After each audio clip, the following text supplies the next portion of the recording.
We're back from Giuseppe's kitchen and we're in ours. And Hardip, I believe we're cooking saltimbocca. We are. What is saltimbocca, Giuseppe? Well, basically, saltimbocca is traditionally made with veal, Yeah. and it basically translates as jump in the mouth. So just talk me through the ingredients. What have we got here? Right, we've got pork, parma ham, sage, and marsala for the sauce. And we've got some Seasoned flour we're going to flour, season. yes. And some parsley to finish. So should we get cooking? Right, okay, first of all, we need to flatten out the pork. So that's going to become this. That's what it will look like, Okay. yes. And what can I do? Shall I get seasoning this flour? Right, yeah, sure. Season with salt and pepper. Is it quite a simple thing to cook? It doesn't seem like, again, not very many complex ingredients. Simple ingredients and very easily prepared. Just in Coat there. It. Right, marvellous. Sage is a big bully of a herb. I suppose you need the flavours around it to be equally robust. It's not a herb that you perhaps use that often. But it's very good with pork. It's very, Yes. they marry very well. Place the sage there. Right, I'm just copying what you do. Slice of parma ham. So the idea is you've got the sage, which is, as Hardip says, very, very pungent, very, very powerful. But it doesn't get cooked, just warms through and the flavour goes into the pork. And the ham is quite salty. You don't really need to season the meat too much because of the saltiness of the pork, of the parma ham, and obviously the flavour that it gives. And then we've got this lovely sweet sauce, the masala, which is really rich and really deep. This is not for the faint-hearted, is it, really? These are big flavours, aren't they? Oh, yeah, yeah, yeah. So what you want to do, you want to trap the sage leaf. Yeah.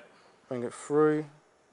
And there you go. What is interesting about this dish, isn't it, that there is not a slice of garlic, there is not a tomato. No onions? There's not a piece of, basil anywhere in sight. Do you want to do another one? Sure. And what else are we going to serve with this, then? With the saltimbocca, we've got a nice green salad, simple green salad. Okay. And shall I make a dressing for that? Yes.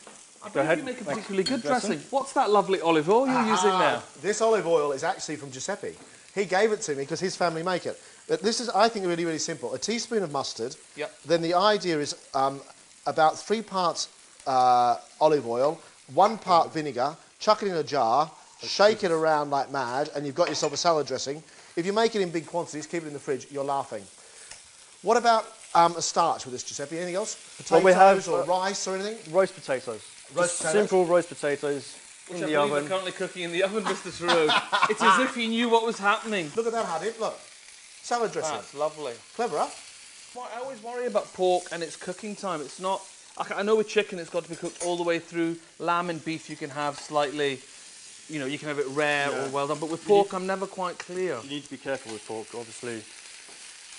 It has to be cooked well done. You've got a thin piece of pork there. There's still going to be quite a lot of heat when it's finished. And by the looks of it, you've really cooked one side very well, and then the last side just to infuse the flavour. Yeah, totally. Right. I'm very, very excited about this. Mr. Hardip, do you have potatoes? I have potatoes, sir. I shall dispatch them to you. You're going to take that out now, and then you're going to put the masala in, is that right? I am, yes. The actual sauce is just to, as they say in French, deglaze the pan. Exactly. And that's take all the juices off the pan. Just take that for me? Oh, yum. Look at that. Cool bananas. How fantastic does that smell? What's this? I love the smell of pork in the morning. Delicious. That's better. So you're reducing that by half? Yeah, by half. To a syrup, by the looks of it. So it stops bubbling. Well, because there's so much sugar in the masala, I suppose that helps make it syrupy. Well, it makes sense, doesn't it, really? Yeah. The whole command of technical cooking terminology, John. Well, the whole idea of this being salty, pungent, and then the sweet sauce on top, pretty clever combination, isn't it, really? Well, I'm really excited to see how it turns out. And all it takes now, a little finish off with some parsley. The pasta, just finish it off, makes it look pretty. Delicious.